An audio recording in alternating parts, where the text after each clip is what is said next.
Hello, Jay Smith. Listen, do you know who I am? Can you recognize this enormous building here? This is the British Library. Underneath where I'm standing are all the stacks. They go down 4 levels. Every book that is in print, they claim, are in those stacks. We're in London. This is where I used to come and do my research. And it's fascinating because it is here that I did a lot of my doctoral studies. I studied about the Qur'an. Here is my British Library card. Yeah, it's still good. I've just been in there. So I can go to one of the reading rooms. The reading rooms are in this area here and back that area there. If you would go into the British Library, which is where the entrance you can see right there, and you would then go up the first set of stairs and to the left, you get the Rydblatt Gallery. If any of you people come to London, come here to this library. It's world class.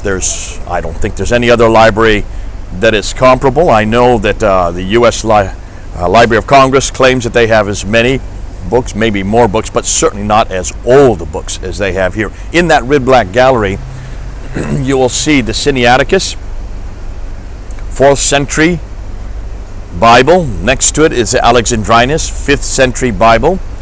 They have one of the oldest Qur'ans here in the Rydblatt Gallery. It's not always on display, known as the Ma'il Qur'an or the 2165 Qur'an. And I'm purposely here at the British Library, not only because I like to go and do research there, and whenever I come to London, I like to come down here. This is where I meet people. This is where I also do my research, because you have everything at your fingertips here. You order your books the day before on the internet, and you have a table with padded chair, and you have your own lamp. It's just amazing what they do for you here. And then you have a number at that table. Your number comes up and you go and pick up your books. You can't take them out. This is not a lending library, nor can you use any pens. You can only use pencils, and you may not mark in the books, obviously, because you're looking at books sometimes that are the only copies in some cases, and very rare. So obviously this is the place to come and introduce the next section of what we're going to be doing, looking at the Quran internally, and that is the claims that Muslims make concerning its superiority. I'm sorry if there's an awful lot of noise. I'm right next to the main street, right on this direction. Because of that, I have to try to speak up a little louder so it doesn't drown me out. But the Muslims claim enormous amount for the Quran. It is superior to any other piece of literature. Even the Quran, if you look at the Quran, let me just go through, you can mark these down, we'll put them on the screen down here. It is very clear that the Quran itself claims that it is clear. In chapter 6, verse 114, in chapter 16, verse 89, in chapter 41, verse 3, in chapter 4, verse 82, and in chapter 16, verse 103. The Quran makes that claim over and over and over again, that it is clear, that it can be completely understood. In other words, that you and I should be able to understand it. Okay, that's the first claim. Also, that it is perfectly preserved. In chapter 10, verse 15, in chapter 15, verse 9, and in chapter 18, verse 27. You'll see them written on the bottom here, that it is perfectly preserved. So it is clear and it is perfectly preserved, are claimed by the Quran itself. But there are many other claims. Let's look at the Hadith Mishkat al-Masabih, volume 3, page 664. The Mishkat al-Masabih is a compilation of the 6 most authoritative Hadith, Sahih Bukhari, Sahih Muslim, Ibn Dawud. All of these have been compiled together in what is considered to be the most authoritative compilation of these sayings of the Prophet. And in there, volume 3, page 664, it makes this claim: the Quran is the greatest wonder among the wonders of the world, it says.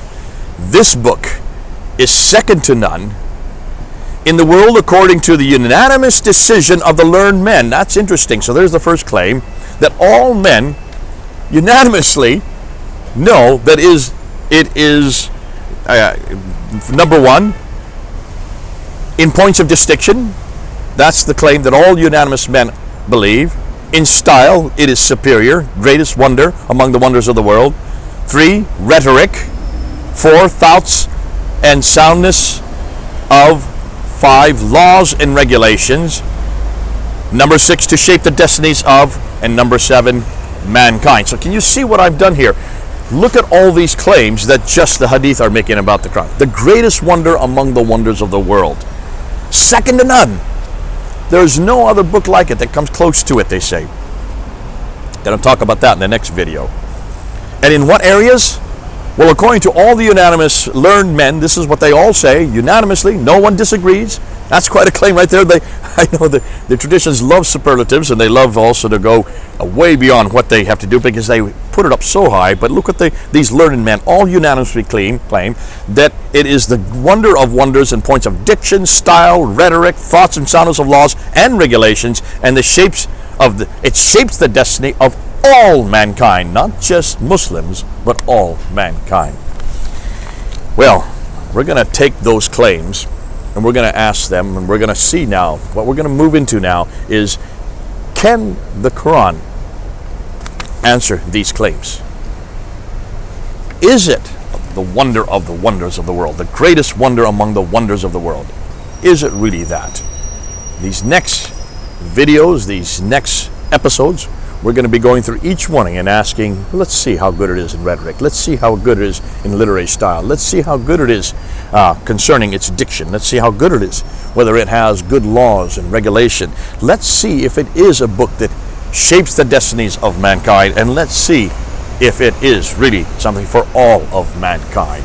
More than that, let's see if it really is as clear as it claims to be, and let's see if it really is preserved as well as they say. Now, the preservation, we're going to get into the next area of criticism on the Quran, and that's the historical criticism. Right now, we want to go and unpack each one of these claims and give the chance to the Quran, this book right here, to support those claims, okay? So, come with us. Now, these people are walking on behind. Let's go ahead and unpack them. Let's go ahead and ask the question concerning them, and let's really see if the Quran can stand up to these kinds of claims. We would never make those kinds of claims about the Bible. Certainly, it's a great book. It's certainly a book that would shape the destinies, and it is a book for all mankind. But as to the other claims, as far as rhetoric and diction, laws and regulations, no, we wouldn't make that claim about the Bible, because it is a book that is placed in its environment, and it is relevant to its environment. What's fascinating, however, we don't make that claim, but when we're going to look at the Bible, you're going to see actually the claims it makes is as relevant today as the day it was written down. When we get to that section on whether or not relevancy, let's see which is the bigger the better book. Okay, I'm here in London in front of this gorgeous building. I think it was built in 1998. Used to be down the British Museum. I've spent hours and hours and hours in that place. It's one of my favorite buildings. That's why I'm glad I'm back here in London, where I can introduce it to you. Let's see whether or not the Quran can live up to those claims. This is Jay here in London at the British Library. Over and out.